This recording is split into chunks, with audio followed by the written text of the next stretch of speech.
Hard Hat's all about showing up to play hard, doing what it takes to win. If you want to cement legacy, win another. He's your third center. You don't want to pump him up too much, but it's hard not to. This is maybe the most I've ever agreed with you.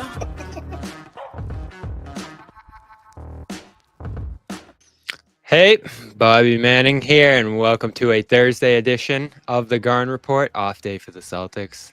And we welcome in someone I've wanted to have here in the Garn Report for a while, Josh Robbins, who covers the Wizards for The Athletic. And we'll be covering, am I wrong, Josh? You're covering this series for the Magic side? That's right. That's right. And I used to Magic here. Right. I used to cover the Magic going all the way back beyond the 2010 Eastern Conference Finals, which I remember well. And they're my secondary beat. So not to worry. I ought to know exactly what's going on here. Yeah, so, and that's what I'm wondering. I think the big question in my mind, probably for Celtics fans in general here, because we didn't see a ton of these teams facing off at full strength during the year. Someone was always out. The last game we watched last week, no one played on the Boston side. So we're all wondering, can the Magic compete here? Can the Magic make this a series at all? I guess we'll start with, can the Magic even hang game to game here? The defense is great. We all know that. I was watching some tape, right before this, and it's pretty amazing what they're able to do on that end. They're so physical. They're swarming around in the paint. They're, forcing turnovers. So they can compete on that end. But I can't remember a playoff team that went into the postseason 27th in offense. It's ugly on that end. So how are you feeling just about how much Orlando can compete in this series, given that they have that major limitation? They can compete. It's going to be extraordinarily difficult for them to win this series. And they're welcome to prove me wrong. I think the series will go 5 games. I hope that is not sharing my prediction too early in this. But we'll take it. In playoff, as Celtics fans know, and you know so well, in the playoffs, you have to be able to score in the half court. You have to do a lot of other things, but you absolutely have to score in the half court, and that's Orlando's big weakness. And maybe there's an even bigger weakness, their three-point shooting. So what I expect the Celtics to do is pack the daylights out of the paint and dare a lot of the Magic's perimeter shooters to shoot threes. And so far this season, and dating back to last year's playoffs and last year, they're just not a good enough shooting three-point team to compete in a 7-game series against a team as skilled as the Celtics are. That's my take. Yeah, and that stood out to me right away, too. How is the team that shoots the most threes by far in the league going to have any problem with the team that rarely shoots threes here? Like, it's just too big of a math gap to make up in my mind. Until I looked at the 3 games, and again, shout out to Matt Moore for throwing these numbers at me. The Magic actually held the Celtics to their lowest 3-point attempt game this season. In the win they got in December, there was no Tatum that night, so caveat there. But even in the game that they lost badly in Boston, they held the Celtics to under 40 3-point attempts there. So, we were listening to Joe Mazzulla at practice yesterday, and per usual, he's saying, we're not looking for threes, we're looking for the best shot. I actually believe that here. Like, I do think if the Magic are willing to give them 2s, they'll take the 2s.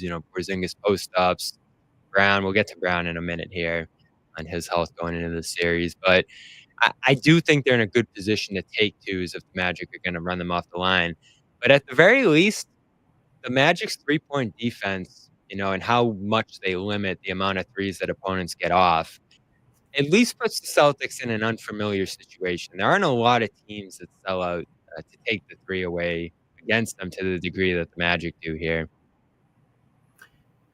100%. And Jay King, who you know well, for our Celtics beat writer for The Athletic, and I did a little roundtable for today that we'll keep for the next few days, in which we pointed out that, yes, the Magic did a great job of not running them off the line in the 2 games that really matter. They've played 3 games total. Only 2 have any semblance of information really for us to take away, because last week's game everyone on the Celtics side pretty much sat.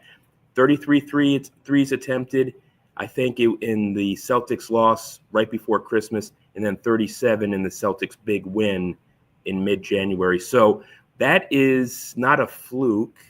It's really how the Magic array their defense. They're trying to prevent threes and shots at the rim. And where they're different is they're actually very successful at running opponents off the three-point line for the most part. And back to your question as to whether the Magic can compete, they can compete from game to game for sure on their defensive end because they've got so much height and size. And that's not something that the Celtics are accustomed to. That's usually what the Celtics do to opponents. But here's a team with the Magic that actually is as big, if not bigger, for the most part, than the Celtics are. So that's the Magic's recipe for success on the defensive end in this series. Yeah, and that's where I get to the fouling, which I think is a fascinating part of this series. Magic draw the most free throws per game in the NBA, or most fouls. They commit the most fouls as well. And the Celtics don't draw a lot of free throws, and they don't foul at all themselves. So you have a team in Orlando that's going to go to the free throw line a lot. I believe Paolo's fourth in attempts with 8 a game. They are going to foul a lot, just getting really handsy on the defensive end. You see how often they're able to, just kind of jar the ball loose from opponents, or even just, reach and try to, make an attempt at it. And then you have a Celtics team that's coming into the series and saying, let's just not foul at all. If we don't foul, they're not going to score.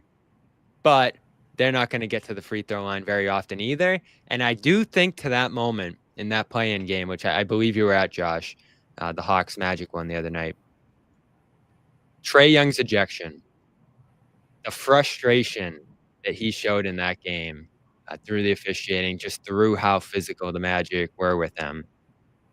Jason Tatum's come a long way with dealing with the officials, with dealing with no calls, with dealing with frustrating moments of physicality.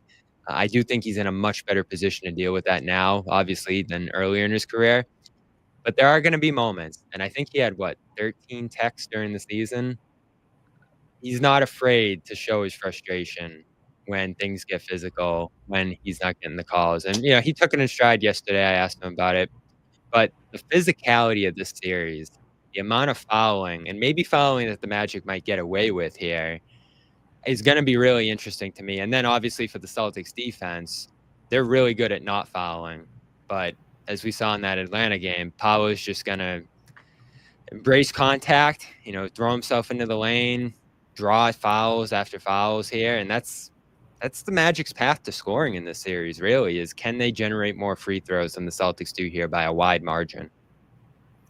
That's certainly one of them. And, pace numbers, I think the media puts much too much into pace. Now, the Magic play at a slow pace, but part of that is because their defense factors into that pace number, where an opponent might take a longer time for its possession to end. The Magic are going to want to create as many turnovers as possible and then speed forward in transition, because no one would want to face a set Celtics defense. Mm-hmm. That's the best way to generate easy looks at the basket. So I think that's going to be in play here too. Part of what you're getting at, I think, is with almost every playoff series will certainly be the case in this one. It's going to depend on how the series is officiated. How much latitude will the officials give Orlando's handsy, physical, tough defense, and how much latitude will the officials give the Celtics defenders on Banchero? I wish I knew the answer to that. I'm sure both coaching staffs wish they knew the answer to that. It's going to vary probably from game to game, and both coaches probably are going to be trying to lean on that in their press conferences, etc., to lobby for more fouls. But that's another subplot to any playoff series. But for all the reasons you mentioned and I'm mentioning, it's going to be key in this one too.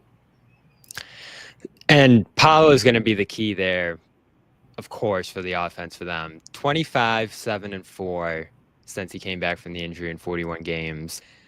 Hasn't shot well, and in particular, they're going to give him threes, I'd imagine, shooting 31% since the injury there. He's in an interesting spot because he had a 20-game stretch there where he was quietly averaging 30 points a game for this team that was getting on a roll late in the season there. It seemed like he was finding his rhythm and looked like he was getting in a really good spot, back to where he was, early in the year before the injury that forced them to miss time here, even last year, pushing them into the 5th seed position, which I think a lot of people forget about too. They took the Cavs to 7 games last year. But that injury really knocked him off his path there. And then, of course, Franz goes through the same thing there. Pretty significant injuries that they both dealt with mid-season. And even though they've both had moments here where they've looked like themselves, there's been some ups and downs for both of them. And, when you're thinking about the three-point limitations that the Magic have here, as good as those two guys are, they're not really able to get their scoring from three. And I think the Celtics are going to try to take advantage of that a little bit here. But, when I was weighing Hawks, when I was weighing Magic, which team would be more difficult here, which team would really be more interesting in my case here, just for stories and, intrigue and all that. Paolo's presence, him being one of the ascending stars in the league, Franz being one of those, secondary stars in the league that are, really getting going in their careers right now. That excited me.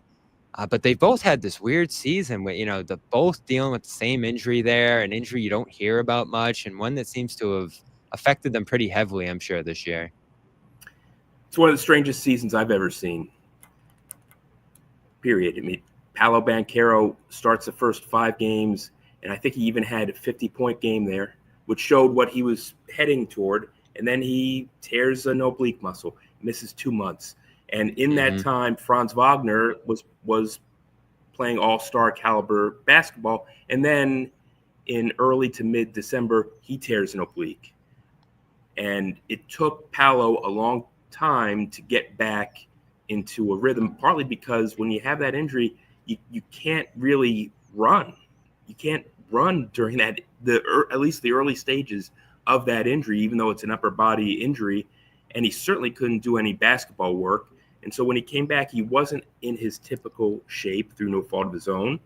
And they were missing Wagner. And then Wagner comes in about several weeks later, and he's out of a rhythm. And having both those guys out of a rhythm had this cascade effect on the whole offense, which had been iffy anyway.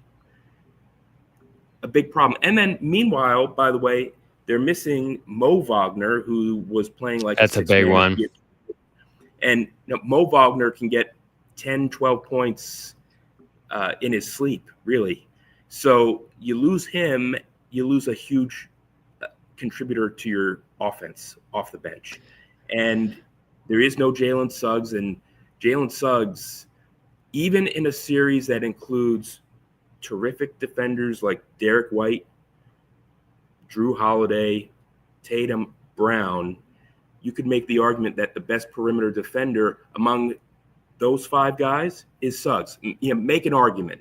It's a fair argument to have. And without him, the Magic aren't creating quite as many turnovers. They aren't creating as many rotten possessions for the opponent, which prevents them from getting out in transition and getting those easy looks, which they used to feed on. And so, again, it's all this domino effect for them where almost everything that could go wrong for their offense has gone wrong for their offense, often through little fault of their own. And then now it's not the most imaginative offense. I'll say that for sure.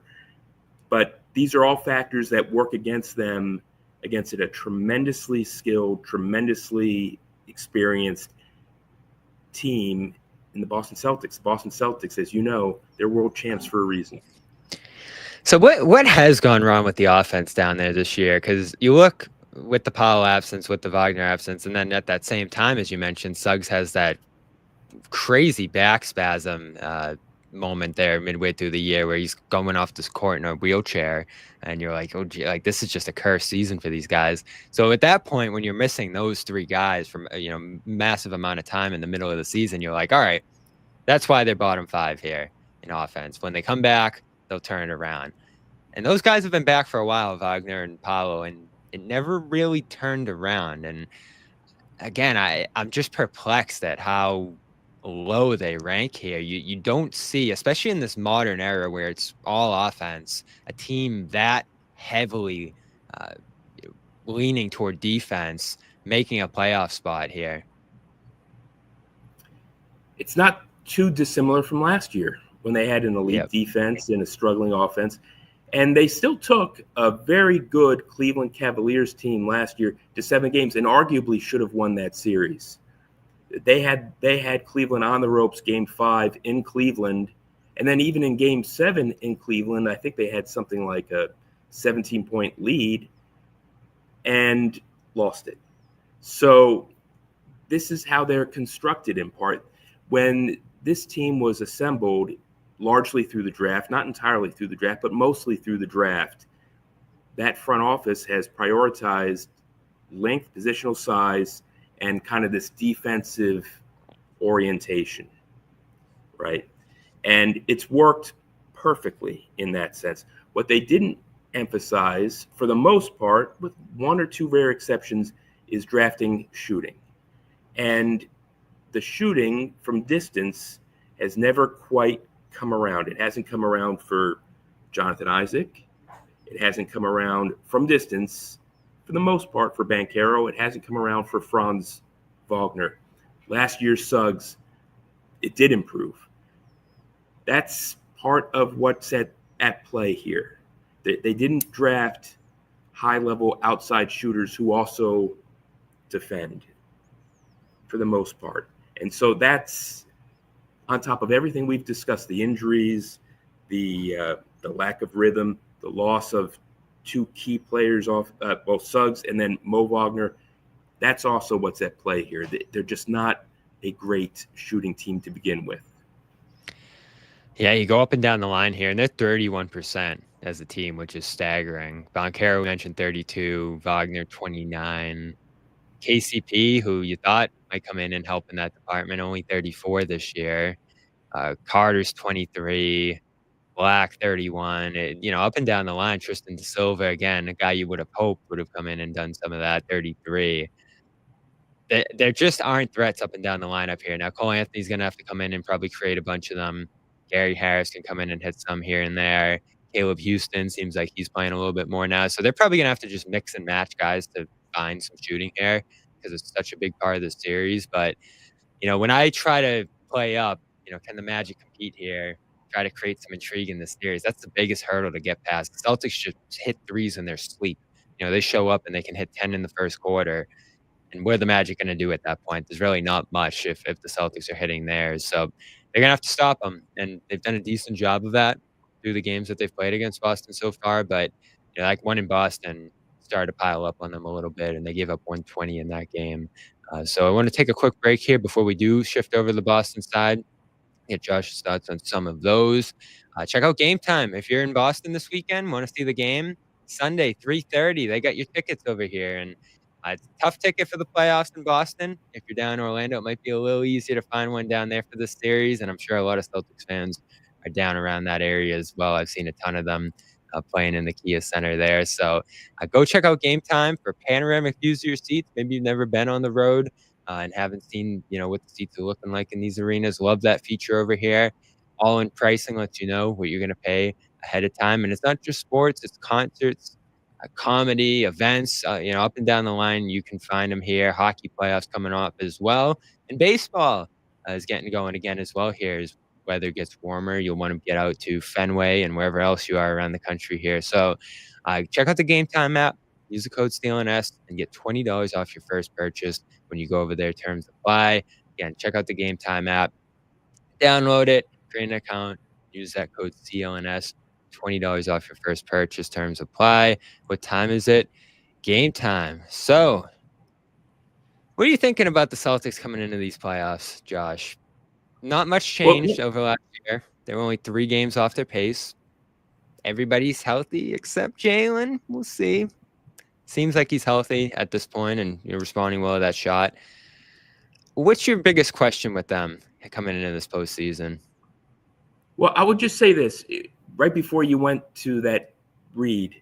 I was going to say this. In the last 10 games these two teams have faced, I believe Orlando is 6-4 against Boston. Is that correct? They won Okay, so 3 or 4 if straight you're games at one point. So if you're looking for intrigue, there you go.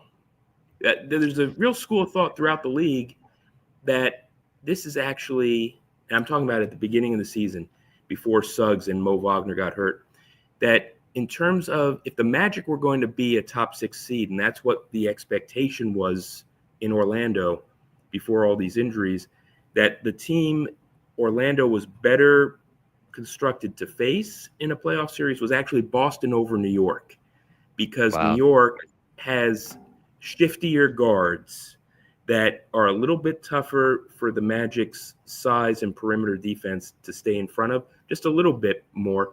I'm not saying that they thought that they would beat Boston in a series. I'm not saying that. What I am saying is that in terms of a matchup, the thought was that the Celtics were a better matchup for them than the Knicks were. And I think throughout the league, that's through intel people, scouts, that's the view. That's the viewpoint. So the Magic are not going to be pushovers. What I am saying, and I have said, Boston, I think, is going to win the series in 5 games, that these are going to be tough, physical, in which the defense that Orlando has will give Boston as many problems as can reasonably be expected from a team that itself cannot hit threes. But you asked about Boston. What's not to like? What's not to like? I mean, they're the defending champs, and I think something that gets, yes, their shooting is amazing. Pritchard has been the 6th man of the year. He got my 6th man of the year vote because he earned All right, write that one down. But now, would he? Yes, I mean he's excellent.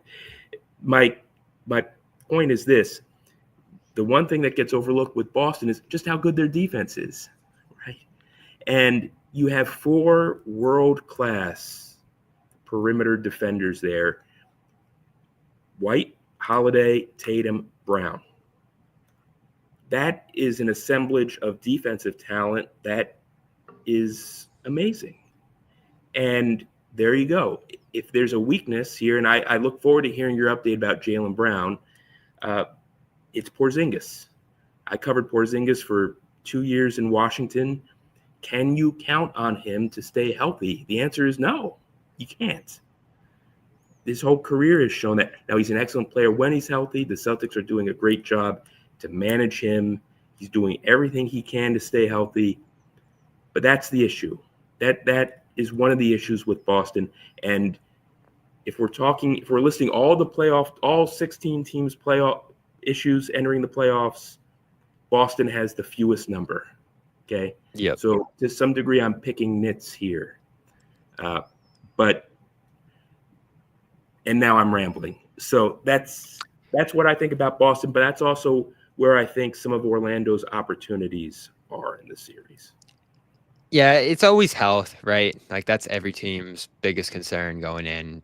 If you're not healthy, you might not be who you are. And that's where you do think about Jaylen. And all positive reviews out of practice this week. He got the injection last week. Seems like it's been effective. The fact that he's been involved in practice, you're seeing the clips of him. We obviously don't watch practice, but you saw enough in those videos of him dunking and running around and being involved to think, all right, he'll probably be good to go for Sunday, which I didn't know if that was going to be the case, when they did the injection there. And, depending on what kind of injection, maybe it would have needed a little bit of time, but it seems like he's responding well to it and ready to go. And a good knee injection can probably get him through some amount of time here feeling good. And that could be as long as the full first round, multiple rounds. So it wouldn't be surprising for me to see him looking much more like himself compared to what we saw late in the regular season, which were, 20-minute limits, him, wincing after dunking, mostly giving up dunking after that one big one against Oklahoma City, playing a more ground-bound game, using less athleticism, all that. And that could be an impact in the series if we continue to see that from him, a different kind of Brown. But he was great in these games. He's the guy, you mentioned pace. that can really push the pace for this team. He's the only one maybe outside of Pritchard who constantly looks to push the pace. And I think you have to do that against Orlando. So, you look at him, and I am glad you bring up Porzingis, because I think he's a massive edge for Boston in this series if Orlando's going to switch and they're trying to put Cole Anthony on him and Anthony Black and some of these shorter defenders. I think he's going to be able to punish those all series long.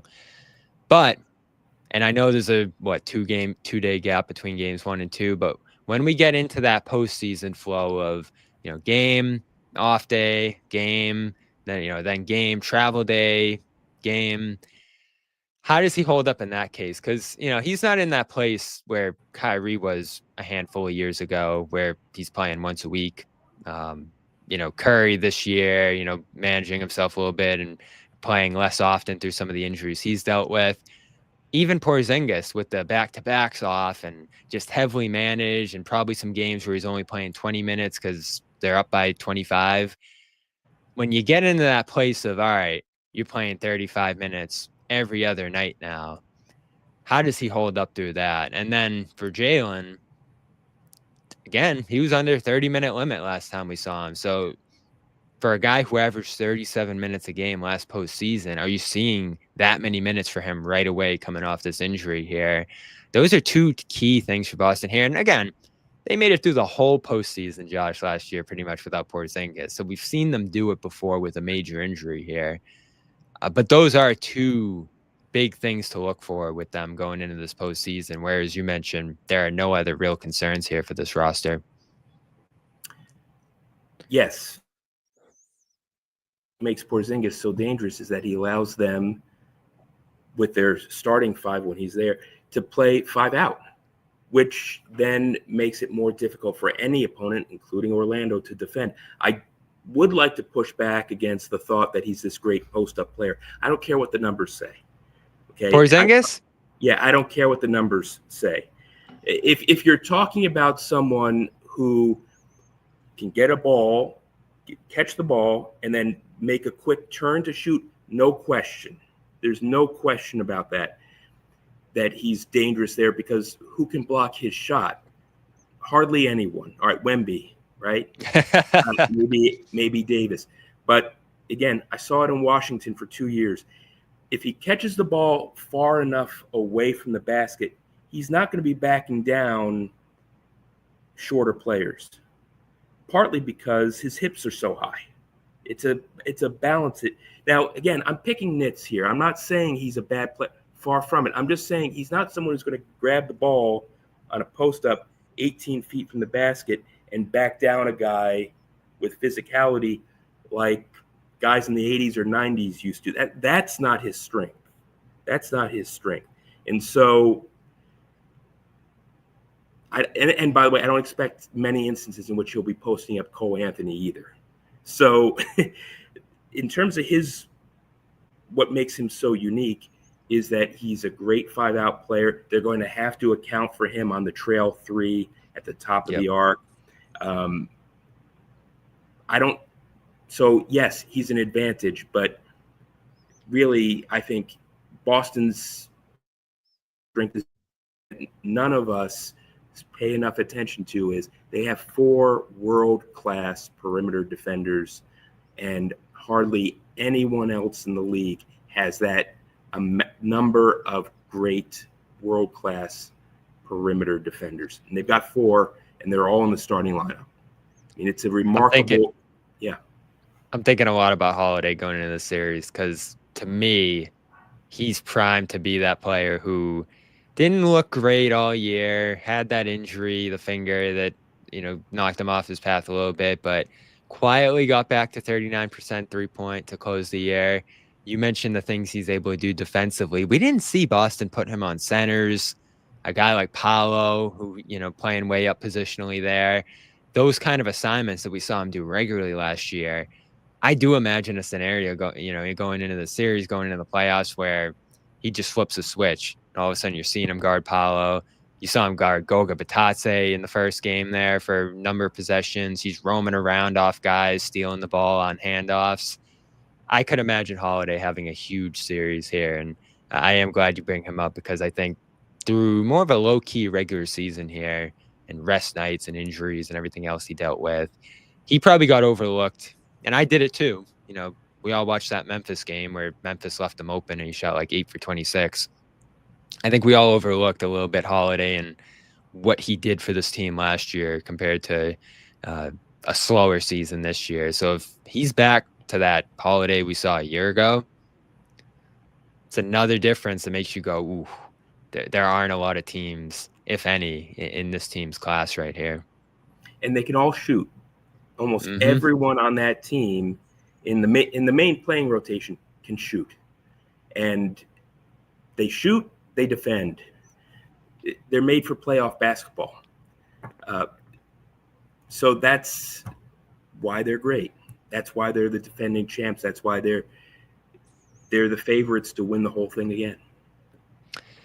Our good friend, and of course I did a Hawks show as well leading up to the first round here, Lauren Williams in Atlanta, said she, you know, and we're all looking right now, is it Celtics again? Are they going to repeat here? Or as the odds makers are, and I'm sure some people as well around the league and fans and whoever else, is Oklahoma City, given what they did this year and the daunting net rating that they put up, the all-time net rating, how regularly they were winning by 20 plus and running away with the tougher Western Conference here. Is that something we have to look up at and say, ooh, we got to recalibrate things a little bit here, and they're actually the favorite here? Or is there someone else we're not thinking about that you think could break through and surprise everyone and win a championship this year as the playoffs get going here? I'm just going to say this. I said a few minutes ago, I don't care what the numbers say about Kristaps on post-ups. I don't care what the odds makers say. The people throughout the league who I feel know basketball the best are the players themselves. The 450 to 480 players throughout the league. And something tells me, maybe I have some sort of inside information here. Something tells me that the majority of players in the league think Boston is going to win the title again. Just file that away and keep an eye out for that at some point. I don't mean to be. I do mean to be a little bit silly on that, but I'm being serious when I say my delivery may be silly, but I tend to think that the majority of players think that Boston is going to win the title this year. When they get rolling, when they look like themselves, and they did to close the year, they got back after that January slump, they're on another level. And again, there's so much depth. There's so much shooting. You said it earlier.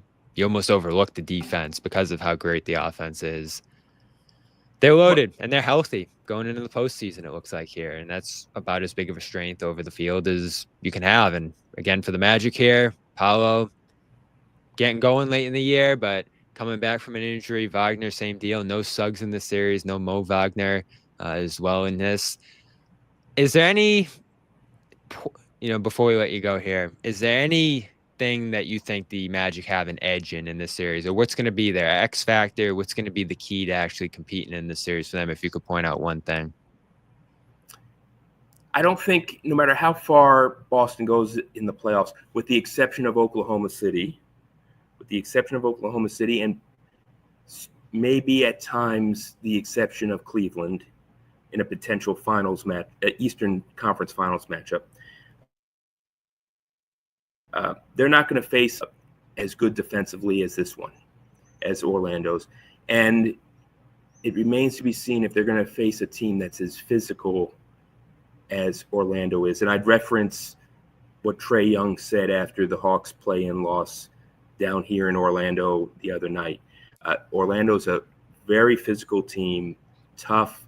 They're going to throw an amount of size at Boston that they're not going to see with any other team except for Cleveland, and I'm specifically talking about Mobley and Allen, or almost the entire Thunder team. So in that sense, it's going to be a challenge. And you asked before, you were trying to decide which team is best for the Celtics to face, the Hawks or the Magic. Well, it's a moot point now, but in terms of kind of the toll a series might take heading into a second round, I would think that the Magic are the less ideal team for Boston to have faced. Remember what something Cleveland looked like coming out of that series last year? I pointed that out in our preview. Allen had broken ribs. Mitchell was banged up. And all of a sudden, the Celtics got a team in round 2 that wasn't quite the Cavs because they played 7 games against Orlando. Right, and no one would wish injuries on anyone. Don't misunderstand me. I remember there was actually I'm going to derail the show for a second. In 2010, again, that was arguably the best Magic team ever assembled. Boston won that series in 6 games. But I remember during that series, there was a column in the Boston Herald that said, well, the Celtics need to take out Dwight Howard in the series. Take him out. Yeah, and which was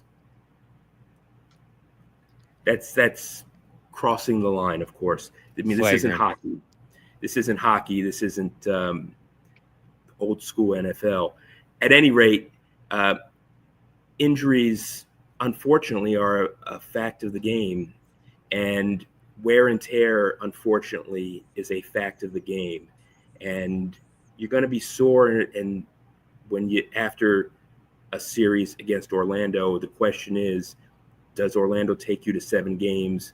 Does it end in 5 or 4? And that, again, something to watch for Boston, assuming they win this series, heading into a second round series. I love this quote. I pulled this up from 2023 when they were down there. And again, Magic had beat the Celtics in 3 straight games or so at that point. It's an unorthodox kind of team to play against. They got that Toronto feel, but even longer, kind of like how Cleveland was last year, where they got to play a lot of bigs, a lot of length, can cover ground anytime you get to the basket. Just long arms to make passes tough. They get a lot of deflections. Just a tough team to play against. I thought that summed it up well here. He's Josh Robbins, covering the Magic for this series. He does cover the Wizards, though, all year. And I couldn't let you leave here, Josh, before asking our old friend there, Marcus Smart.